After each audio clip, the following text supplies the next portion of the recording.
할렐루야. 네, 계속해서 도고기도 5번째 시간입니다. 그 전에 숙제 잘 했어요? 지난주 설교 듣고? 아멘이 없네요. 숙제 잘 하세요. 지난주 우리가 가정의 달을 맞이해서 서로 순종하는 것에 대해서 제가 설교를 했죠. 기억나시죠? 다시 입사님.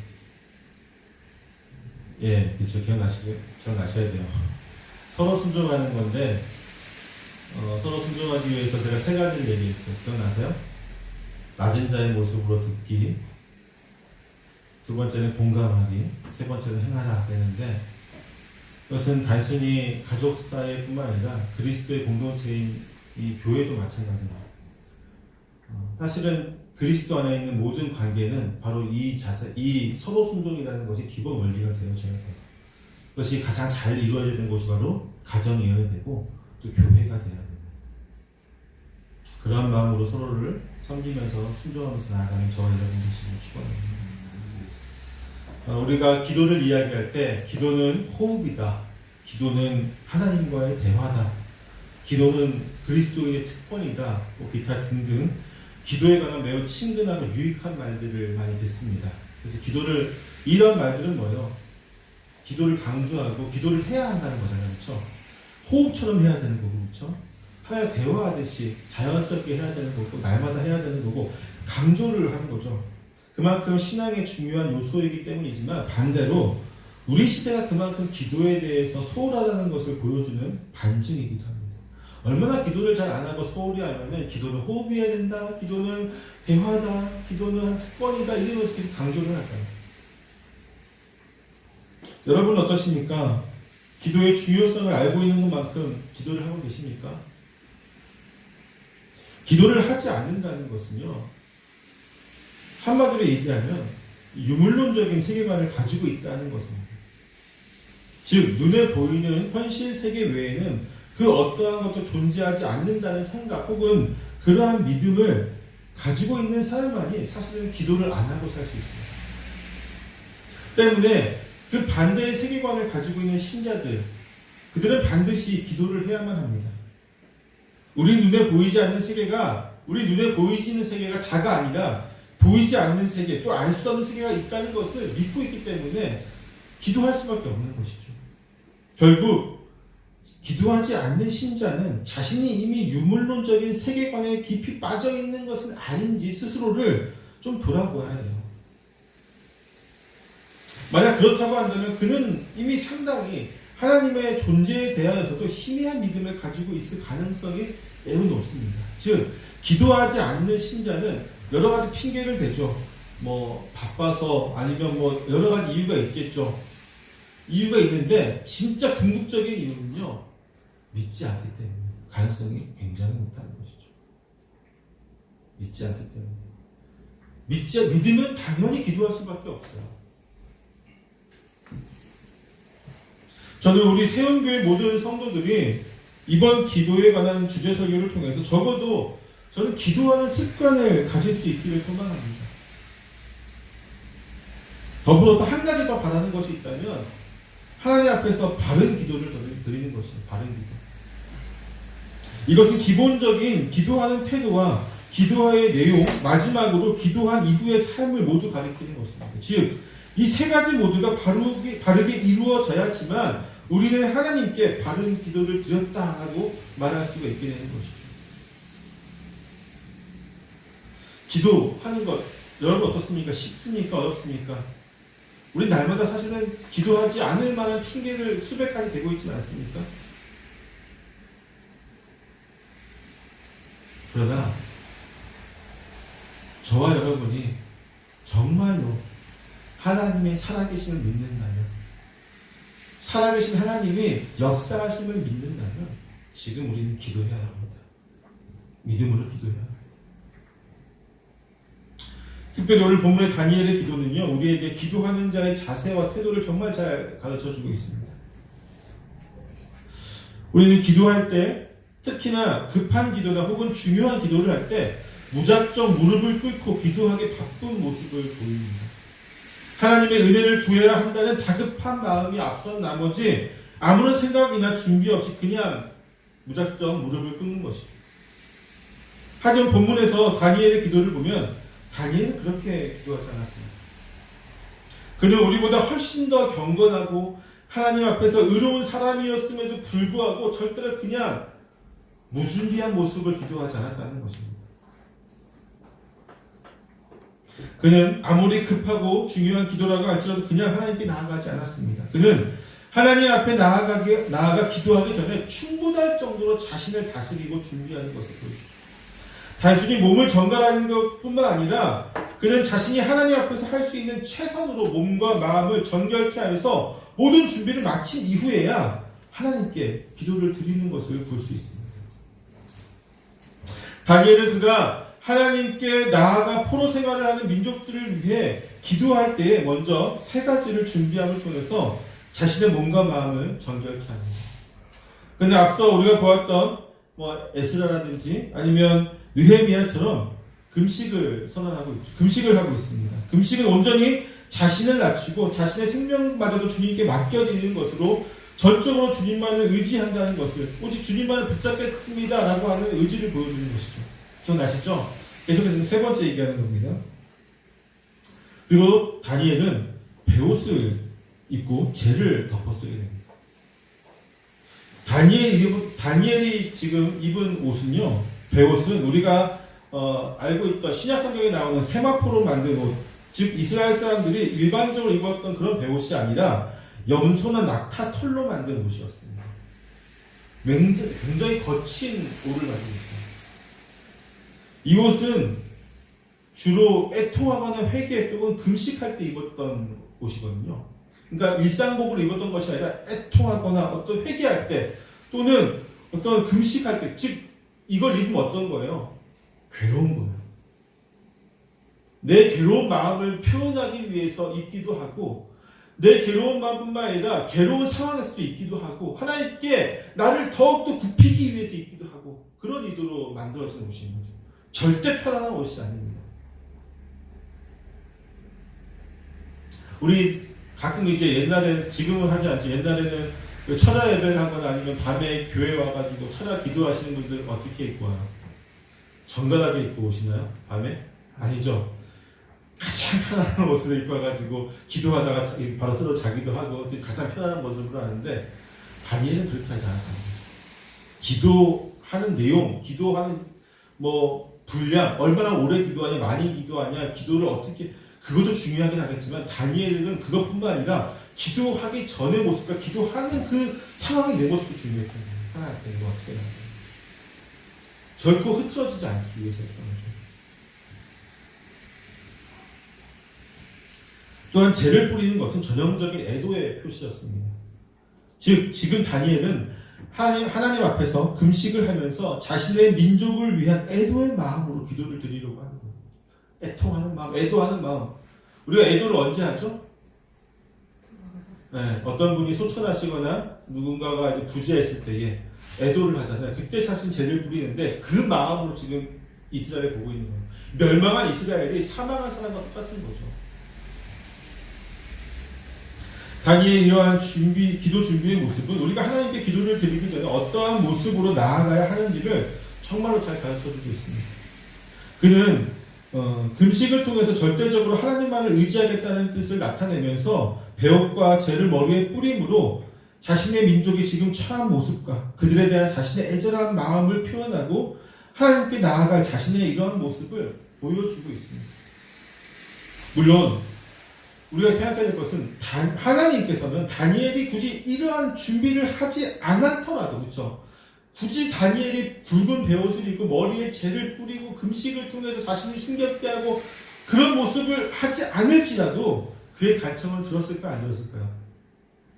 그의 간구를 들었을까 안 들었을까요? 들으시죠. 당연히 하나님 들으실 것입니다. 하지만 다니엘이 이렇게 한 것은요, 하나님께 어떤 외식적으로 보이기 위함이 아니었어요.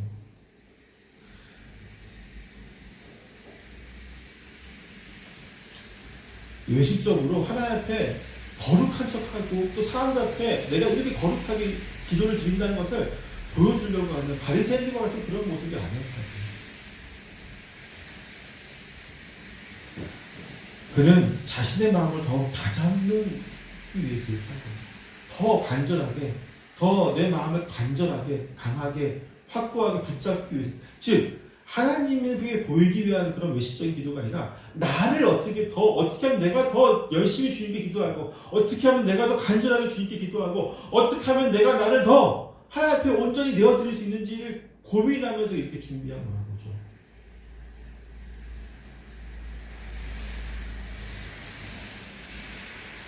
이 다니엘 자신은요, 이 다리오 왕의 통치 아래서 고관이 되어서 편안한 삶을 살고 있지만, 지금 그의 동포들은 대부분 매우 힘겨운 삶을 살고 있습니다. 그들을 향한 그의 마음은 매우 괴로운 마음이었을 거예요. 나 혼자 편하게 호의호식하는 게 너무나 괴로웠을 것입니다. 특히나 다니엘과 같이 이렇게 거룩하고 의로운 사람은 더 괴로울 수밖에 없었겠죠. 아마도 다니엘은 그러한 자신의 마음을 그대로 담아서 하나님께 기도할 수 있었을 것입니다. 그러나 그는 조금이라도 자신의 마음이 흐트러지지 않고 간절한 마음을 유지하며 기도하기 위해서 그러한 결단을 내리고 준비를 한 것이죠. 우린 현대인이죠. 현대인인 우리들은 삶에서 항상 추구하는 것이 뭐냐면요. 현대인들은 어쩔 수 없는 것 같아요. 이 과학이 발전하고 사회가 발전하면서 우리 기본적으로 우리가 생각하지 않더라도 우리 기본적인 마음은 어떤 거냐면 좀 더 효율적이고 좀 더 편안하게 살고자 하는 것이 우리 모두의 마음이에요. 어떻게 하면 내가 조금 더 편할까? 어떻게 하면 내가 좀 더 효율적으로 조금이라도 많이 벌 수 있을까? 이거 우리 다 같이 갖고 있는 생각 아니에요? 그렇잖아요. 그러한 가운데 문제는 뭐냐면 수많은 현대의 그리스도인들은 하나님께 예배드리는 것조차 좀 더 효율을 높이고 편안한 방법들을 고안하려고 한다는 것이죠. 기도도 마찬가지입니다. 왜냐하면 예전의 방식은요, 예배가 너무나도 비합리적이고 비효율적으로 누구의 눈에 그렇게 보이는 거예요? 우리의 눈에. 현대인들의 눈에 보이기에는 매우 비합리적이고 어떤 비효율적으로 보이는 것이죠. 때문에 무엇보다도 예배드리는 것은 예배드리는 그 자체를 현대인들이 전통적인 예배를 불편해해요. 막 몸에 맞지 않은 옷을 입은 것 같은. 이해하시겠어요, 여러분? 그러니까 뒤에서 핸드폰 하면서 딴짓을 하거나 아니면 그냥 다른 눈을 보고 있는데 머릿속에 이상한 생각하고 있거나 언제 시간 가나 계속 시간을 보고 있거나 이렇게 하는 거죠.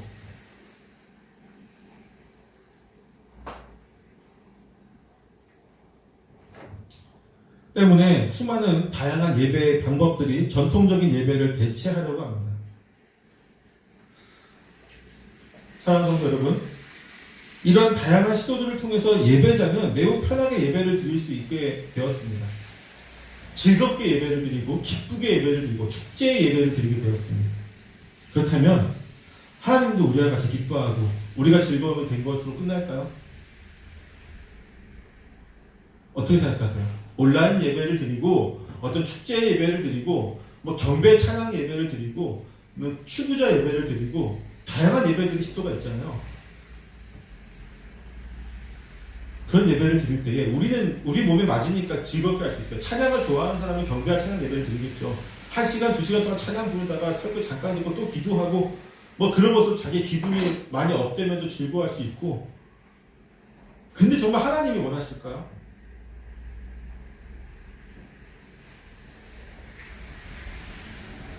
사랑이 많은 아버지의 마음으로 우리가 편한 모습으로 예배를 드리는 것을 보면서 만족해 미소를 짓고 계실까요?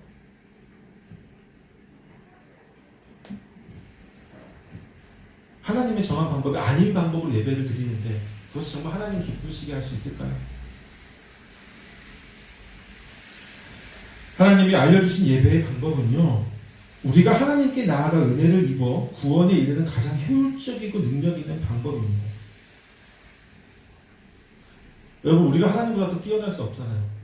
그리고 우리가 드리는 이 전통적인 예배 방법은 성경에 나와 있는 그 예배의 원리를 그대로 녹여내고 있어요. 조금씩 변형은 가능하겠죠. 그렇지만 본질을 흔들리게 하는 그러한 예배는 하나님의 구원에 이르는데 전혀 도움이 되지 않습니다. 기도 역시 마찬가지죠. 우리의 본성은 처음의 마음 그대로 기도할 수 있는 능력이 사실 없습니다. 아무리 처음에 간절하고 절실한 마음으로 기도한다고 할지라도 그 마음의 지속력은 바람 앞에 흔들리는 갈대와도 같습니다. 심지어 현대인들은 매우 다양하고 효율적인 방법으로 기도를 쉽게 하거나 혹은 기도를 하지 않을 이유를 찾고 있죠. 그러한 우리가 아무런 준비 없이 기도를 하게 된다면 어떻게 되겠습니까? 100이면 100 우리는 쉽게 지치거나 혹은 매너리즘에 빠지게 될 것입니다. 때문에 우리는 다니엘의 모습을 본받아서 기도하는 법을 배워야 돼요. 비록 지금 다니엘처럼 붉은 베옷을 내가 입고 머리에 재를 뿌리는 것을 할 수 없다고 할지라도, 아니 그렇게 하지 못한다고 할지라도 최소한 우리의 마음에 묻어두지 않을 수 있는 방법을 찾아서 기도해야 된다는 것이죠. 예를 들어 이런 겁니다. 제가 옛날부터 강조했던 건데, 기도하기 위해서 항상 방해받지 않는 시간, 장소, 그리고 환경을 만들어야 된다고 했잖아요. 붉은 베옷을 입는 것은 못할지라도 적어도 장소와 환경과 시간은 내가 정할 수 있잖아요. 그리고 적어도 어떤 핸드폰이라든지 이런 것들을 다 꺼놓거나 아니면 가져가지 않고 정말 그 시간만큼 하나님께 기도할 수 있도록 할 수 있는 방법이 있잖아요. 그러한 것도 아무것도 없이 준비 없이 기도하는 건 굉장히 우리가 스스로가 교만한 모습인 것입니다.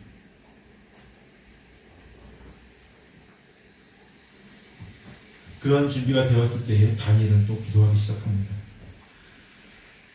이 다니엘의 도보기도 역시 앞서 보았던 이들과 마찬가지로 금식을 하면서 또 죄를 자복하고 하나님의 말씀에 의지해서 은혜를 구하는 기도를 합니다. 아마도 나라와 민족을 위한 도보기도를 드리는 방법은 거의 대동소이할 것입니다. 느헤미야나 에스라나 이 다니엘이나 모세도 마찬가지로 거의 비슷한데, 하지만 그런 가운데서 각자 좀 특징들이 있는데 다니엘의 기도에서도 좀 세 가지 특징을 좀 볼까 합니다. 19장까지 읽었지만 다는 안 보고 딱 세 가지만 보려고 하는데, 첫째는 다니엘의 기도는요, 때를 기다렸던 기도였습니다. 때를 기다렸던 기도. 1절, 2절 한번 같이 읽어보겠습니다. 1절, 2절 한 목소리로 읽습니다. 시작. 메대 벽서 아하스의 아들 다리오가 갈대아 나라 왕으로 세우니라. 곧 그의 통치 원년에 나 다니엘이 책을 통해 여호와께서 말씀으로 선지자 예레미야에게 알려주신 깨달았나니 곧 예루살렘의 황폐함이 70년 만에 그치리라 하신 것입니다. 아멘. 다니엘은 하나님이 예레미야 선지자를 통하여서 이스라엘에게 하신 그 말씀을 기억하고 있었습니다. 그것은 바로 70년이 지난 이후에 징벌을 받았던 이스라엘 백성들이 다시 돌아오게 하시겠다고 하는 말씀이었죠. 예레미야 25장에도 언급이 되고 있고 예레미야 29장 10절에도 이 말씀이 언급되어 있는데, 그리고 다리오가 이 왕이 된 그 해가 바로 여호와긴 왕이 갈그미스 전투에서 패한 이후에 느부갓네살 왕에 의해서 제1차 포로들이 잡혀간 지 70년이 되는 해였던 것, 70년 정도가 지났던 해였던 것입니다. 정확히 70년이 되었다고 말할 수는 없겠지만 대략적으로 70년이 되었을 것으로 생각이 되어집니다. 그리고 이 사실을 깨달은 다니엘은 이제 기도할 때가 되었음을 인식하게 되는 것이죠. 물론 하나님은 다니엘이나 그 누구의 기도가 없어도 자신이 약속하신 대로 포로들을 끌고 갔던 이스라엘 민족을 다시 돌아오게 하실 것입니다. 하나님 약속하셨으니까. 내가 70년이 지난 이후에 회복하겠다고 하신 말씀이 있었기 때문에 반드시 그렇게 하셨을 것입니다. 그러나 다니엘은 그러한 사실을 알았을까 몰랐을까? 알고 있었잖아요. 의심하지 않았어요. 하지만 그는 하나님의 약속을 믿고 그냥 기다리는 것이 아니라 적극적인 행동을 하게 되는 것이죠. 그 적극적인 행동으로 하나님의 은혜가 더욱 확실하게 그리고 더욱 크신 자비와 은혜로 임할 수 있도록 기도를 하는 것입니다. 어떻게 보면 다니엘의 행동이 믿음 없는 사람의 모습처럼 보이기도 하지만 그런 것이 아닙니다.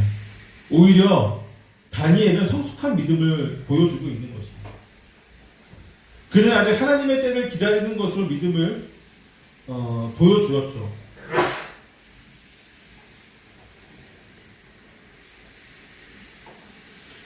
만약 그가 믿음이 없었다면 하나님이 이스라엘을 회복하실 때를 기다리기보다는 이미 그 이전에 적극적으로 하나님께 기도하고 매달렸겠죠. 하나님 회복하여 주십시오. 저들이 불쌍하지 않습니까? 내 민족이 지금 이렇게 고통을 당하고 있습니다 하면서 간절하게 하나님께 매번 매일매일 기도했을 거예요. 근데 다니엘은 그렇게 기도하지 않았어요.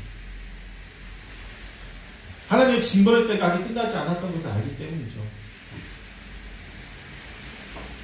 그냥 하나님의 말씀이 반드시 이루어짐을 믿었기 때문에 예레미야를 통한 하나님의 말씀의 때가 차기까지 인내하면서 고통스럽습니다. 내 민족이 지금 고통스럽게 있고 나도 지금 내 삶이 너무 괴롭고 힘들지만 인내하고 기다렸던 거예요. 기도할 때를 기다렸던 것이죠.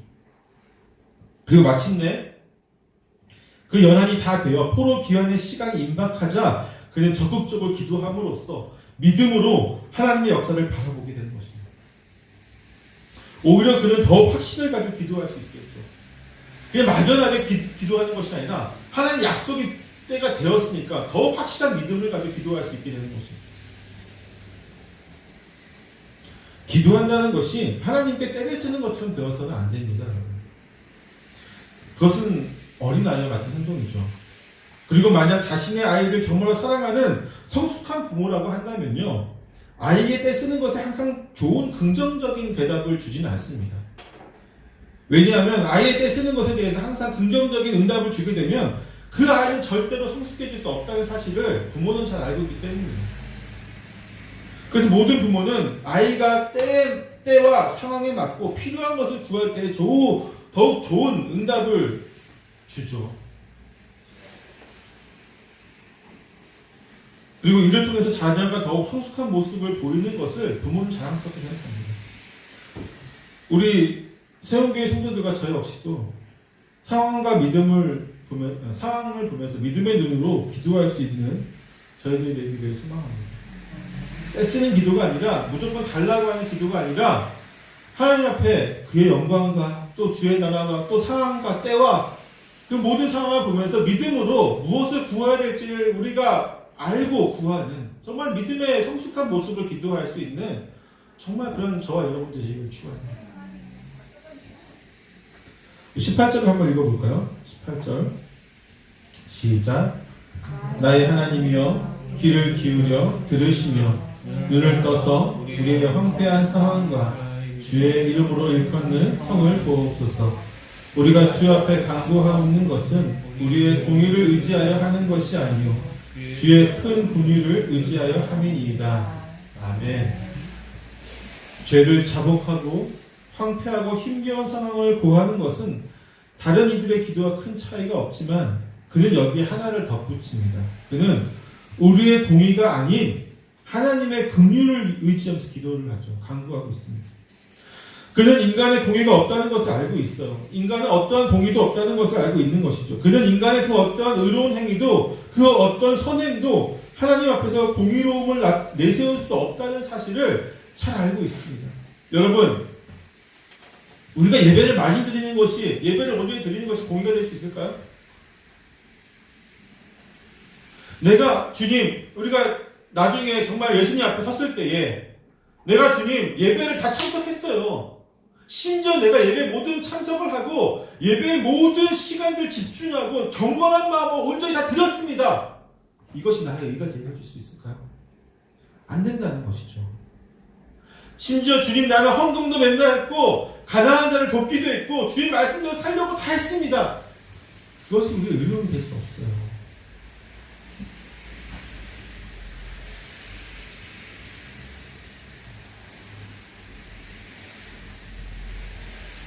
하나님은요, 절대로 우리의 공의를 보고 구원하시지 않습니다. 우리의 공의는 우리의 죄악보다 크지 않고, 심지어 선행조차 그 본질을 깊이 들여다보면, 우리가 하고 있는 예배 드리는 것부터 모든 선행도, 남을 도와주는 것조차도 그 본질을 아주 깊게 들여다보면요, 그 역시도 완전한 선이라고 말할 수 없습니다. 왜냐하면, 우리가 아무리 좋은 의도와 또한 선한 마음으로 어떤 행동을 한다고 하여도 거기에는 우리가 어쩔 수 없는 욕망이 스며들기 때문이에요. 우리가 어쩔 수 없는 욕망이죠. 어떤 것이 있습니까? 내가 선을 행하는 것이, 예수님께서 선을 행하려면 어떻게 하라고 했어요? 오른손이 한 것을 왼손이 모르게 하라고 했잖아요. 그렇게 하는 사람이 있어요? 없어요? 없어요. 알아주지 않으면, 즉 내가 선을 행해서 어떤 이익을 얻는 것은 내가 아닐지라도 내가 선을 베푼 그 사람에게 고맙다는 말 정도는 들어야 되는 거예요. 우리 마음에. 내가 이렇게까지 했는데 고맙다는 말 한마디 없어? 기분 상해요, 안 상해요? 저도 상해요. 그게 우리 인간이라고요. 그것조차도 다 배제하고 도와줄 수 있냐고요. 그럼 선이라고 인정할 수 있는데, 심지어 그거 아니고, 난 그것도 필요 없어라고 얘기할 사람 있어요. 정말로, 10,000명에 1명 근데 그런 사람이 있긴 있어요. 나는 그 사람이 고맙다는 말조차 필요 없어라고 하는 사람이 있어요. 그런 사람도, 그럼 그건 괜찮냐? 그것도 아니에요. 왜냐하면, 그 사람의 마음에 또 뭐가 있어요? 이 주는 것만으로 자기에게 오는 충족감, 내가 베풀었다는 자부심, 교만함이 생길 수밖에 없거든요. 인간은 그럴 수밖에 없어요, 여러분. 그러니까 남을 도와하는 것조차도 진짜 선행조차도 완벽한 선이 있을 수 없다고요. 거기에 요만큼이라도 요만큼이든지 불순물이 끼어들 수밖에 없는 게 인간의 마음이에요. 그런데 우리가 어떻게 공의를 주장할 수 있어요? 그런데 우리가 어떻게 선을 주장할 수 있습니까?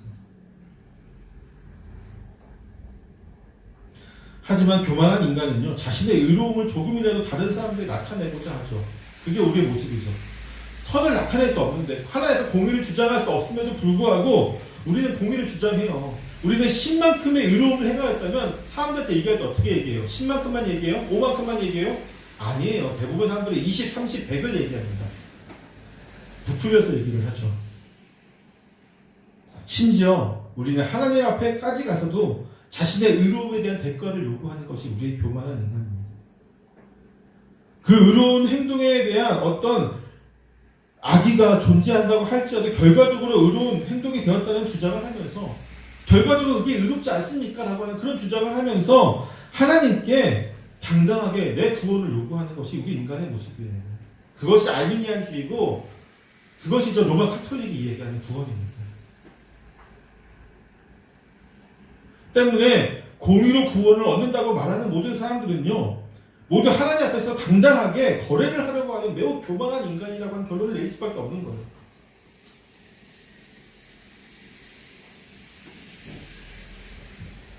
우리는 절대로 이러한 행동을 해서는 안 되며, 이러한 기도 역시 해서도 안 될 것입니다. 개혁주의는요, 철저하게 인간의 공의를 부정합니다. 오직 예수 그리스도의 공의만이 우리를 구원할 수 있다라고 이야기하죠. 기도 역시 마찬가지입니다.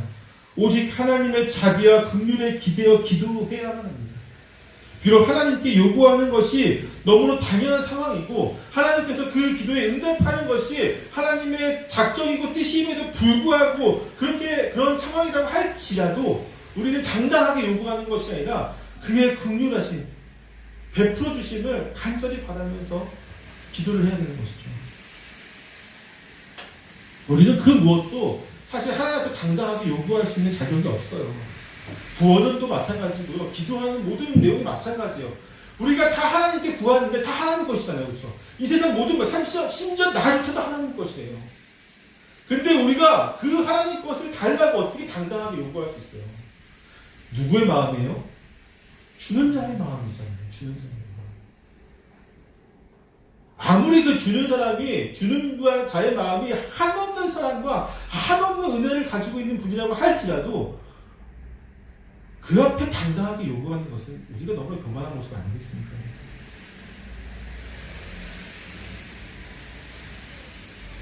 하나님이 인간의 권세자와 같이 상황에 따라 다른 답을 주시는 분이 아니라고 하여도 구하는 자의 마음은 언제나 항상 겸손히 자비를 구해야 하는 것입니다. 여러분, 당당한 기도는 없습니다. 당당한 자는 하나님을 의지하지 않기 때문이죠. 더욱 겸손해야만 하고 더욱 낮은 자의 모습으로 하나님께 나아가야만 합니다. 그러기 위해서는 다니엘 같은 준비도 필요하겠죠. 세 번째로 다니엘은 하나님이 자신을 위해서 행하시기를 기도하고 있습니다. 우리의 기도는 항상 우리의 유익에 맞춰져 있잖아요. 우리의 안전, 우리의 행복, 우리의 어떤 치유, 우리의 성공, 그런 것들에게 다 우리의 기도의 초점이 맞춰져 있어요.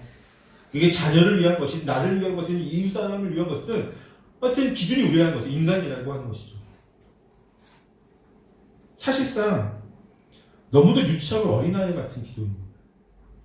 우리는 어릴 때 생각해보세요. 어릴 때는 자신만을 위해서 구하죠. 그렇죠? 어린아이가 자기 것을 남에게 잘 주지 않습니다. 그렇죠? 심지어 부모에게조차도 주지 않아요. 그렇죠? 내가 정말 좋아하는 건요, 나만 먹고 싶어하고 나만 가지가려고 하죠. 나를 위해서 저거 달라고 부모가 지금 월급이 이번 달에 나왔는지 안 나왔는지 상관없어요. 일단 부모가 나에게 저거 사주기로 약속했으면 이번 달에 뭐 코로나 때문에 일을 못했는지 상관없어요. 나는 부모가 약속했으면 받아야 되는 거예요. 그렇죠? 오직 누구예요? 나예요. 나. 그렇지만 성장하면 어떻게 돼요? 부모의 경제적인 상황을 보죠. 그리고 더 성장하면 어떻게 돼요? 오히려 내가 부모에게 도움이 되려고 하죠. 부모와 자녀들에게 어떻게 도움이 될까 고민을 하는, 그게 성숙한 모습이잖아요. 근데 유독 우리는요, 하나님 앞에만 서면은 이게 어린아이가 되는 모르겠어요. 하나님을 위해서 구하지 않습니다. 희한하게 어린아이와 같은 모습을 맨날 기도해요. 나를 위해서, 우리를 위해서, 이 인류를 위해서. 하나님의 영광은 정말 나중에 끝에 가서 요만큼 구하면 구했지, 아니에요. 우리 기도의 내용을 전체적으로 시간으로 따지고 양을 따지면 다 우리를 위한 거예요, 사실은. 그렇지 않아요, 여러분? 진심으로 그분의 영광이 우리의 기쁨이 되어져야 되는데 그렇지 않아요. 오히려 우리 반대로 생각하죠. 우리의 기쁨이 하나의 영광이 되어달라고 기도하지 않아요? 본질적인 기도는 이거예요. 하나님의 영광이 우리의 기쁨이 되어져야 되는 것이죠. 그렇죠? 하나님의 나라가 확장되어지고 하나님의 나라가 세워지고 하나님의 이름이 높여지고 하나님의 역사들이 이루어지는 것들이 그 하나하나가 나와는 상관없을지라도 나의 기쁨이 되어지고 나의 온전한 감사가 되어져야 되는데 우리는 오히려 하나님께 요구를 해요. 내가 기뻐하는 것이 하나님의 영광이 되게 해달라고 기도를 하는 것이죠. 대부분이 그래요. 억지로. 그러니까 기본적인 이유는 뭐예요? 내가 잘 되는 거예요. 근데 내가 잘 되면 너무 유치하고 어린아이 같고 너무 좀 욕심 많은 기도니까 거기다가 붙이는 거죠. 하나님의 영광을 붙이는 정도밖에 안 되는 거예요. 사실은. 얼마나 어리석은 기도입니까? 내 욕심을 위해서 기도해놓고 거기다 하나님의 영광을 붙여서 내 기쁨이, 내가 잘 되는 것이 하나님의 영광이 되겠다는.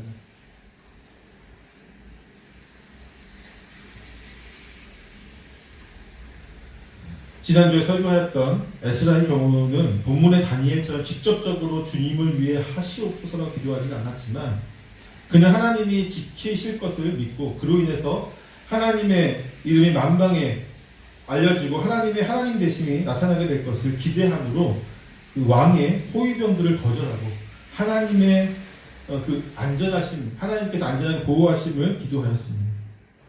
세상의 관점에서 가장 안전할 것으로 보이는 왕의 병력이 아닌 아무런 외적 보호장치가 보이지 않는 하나님의 보호하심을 구함으로 위대한 하나님의 역사를 발휘했던 것입니다. 우리 역시 마찬가지입니다. 우리는 이 세상에 의지할 것들이 너무나도 많이 있지만 그 모든 것을 의지하지 말아야 됩니다. 우리가 의지할 것들, 학연, 지연부터 해서 나의 어떤 머리라든지 어떤 스펙이라든지 뭐 여러 가지 있겠죠. 재력도 될 수 있고 권력도 될 수 있고 그 모든 것이 우리의 의지가 될 수 있지만 그 어떠한 것도 참된 의지가 되어 수 없습니다. 오직 하나님만이 우리의 안전이 된다는 것을 의지해야 됩니다. 그리고 그렇게 믿고 의지하는 자에게 하나님의 영광이 나타나게 됩니다.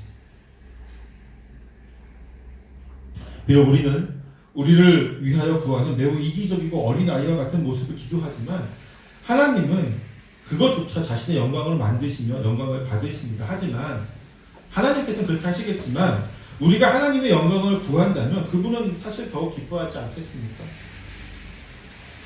그것이 궁극적인 우리의 참 소망이 되어지지 않겠습니까?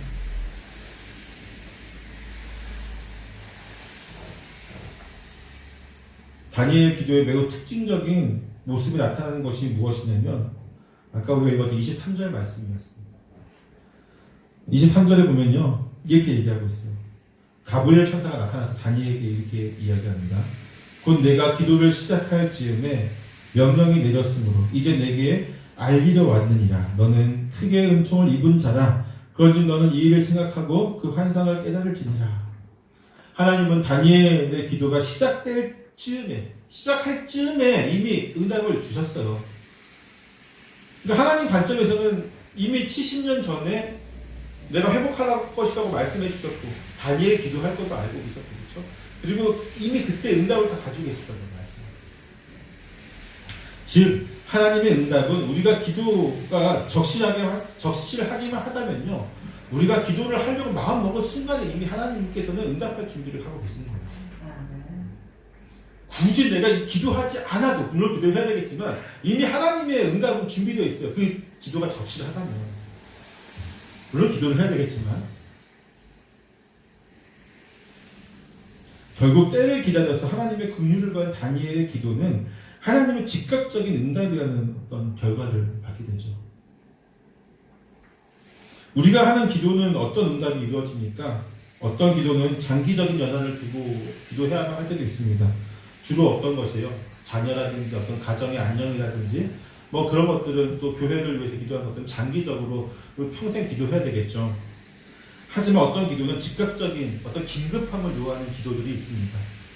그러한 때에는 우리의 기도가 즉각적인 응답을 받기 위해서 우리 역시 하나님 앞에서 적시한 모습으로 나아가야 합니다.